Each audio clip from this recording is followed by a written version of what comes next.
What's up guys, it's Zackatar, back with another How to Drums. Today we are going over the Chainsaw Man OP1 lick. If you remember what I did with the Dun-Dun-Dun lick, I'm doing this part separate so that if it gets copyrighted, I don't have to take the whole video down. If you're new to the series, I'm going to teach you tips and tricks on how to avoid the mistakes that I did. We'll start with the overall tips and then we'll get into some specific ones. Also, trust me, I didn't forget about the tuplets video. That'll be coming up next. If you haven't already, go check out the last video. Otherwise, let's get started. Our first overall tip is to practice this slow. The full tempo is at 204, and if you just jump straight into it, you're not gonna have a good time. I promise you that. My suggestion is to start 30 clicks below. This next overall tip is about the dynamics. I do have a lot of forte, fortissimo, piano, all that kind of dynamics, but it has a little bit of wiggle room. Our third overall tip is about pressure changes. There's a lot of parts in here that just change hand pressure, like instantly. Be sure to practice beat by beat and then combine the phrases so it's not super choppy. This includes palm and finger pressures.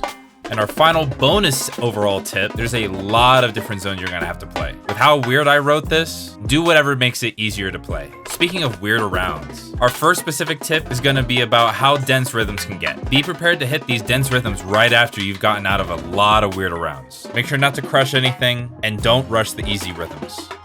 This tip and other tips, you might see me replay the video. That's because I was able to kind of hit this first try, so I don't have a lot of practice clips. What I'm showing here is focusing on the open spaces, as well as the musicality that goes with the song when you're playing this part. Our next tip is on this flam section. If you need to, separate each hand so that you know exactly where you're going, as well as keep it in mind that it goes with the song. This should feel really relaxed. With there being a lot more moving parts, including the double stops, don't let this dictate your quality of diddle. The diddle should be smooth and consistent throughout the entire piece. We have a lot of pagadas during this part and they're very dense. Just think of the bass rhythm as eighth notes while inserting the offset of pagadas. I hope that makes sense. Don't super ultra crush it. In context, this is the bridge to the song. There's gonna be a lot of open spaces that lead into very sudden pressure changes. The highlighted part is what I practice a good bit. Again, remember, do not crush the triplet rolls. Put it all together in the end so it's not all choppy.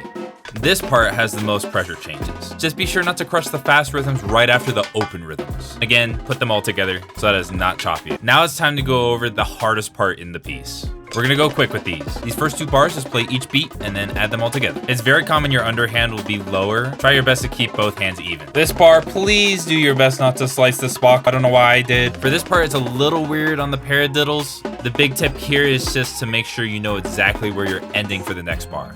This bar isn't very conventional, so I don't think you ever play this on a harness. The way to get around getting tangled up is to keep the spock hits lower. The rounds are honestly gross. You can see in the video that I'm really tense, and I'm also angling my stick. Don't do this, you'll lose sound quality. Make sure to keep your hands low and cross over your wrists. And finally, we end off with simple rounds. Don't overhype it and stay focused to the end. Anyways, that's it for the video. Make sure to go check out the previous video so you can see it all in action, and I will see you guys in the next one. See ya!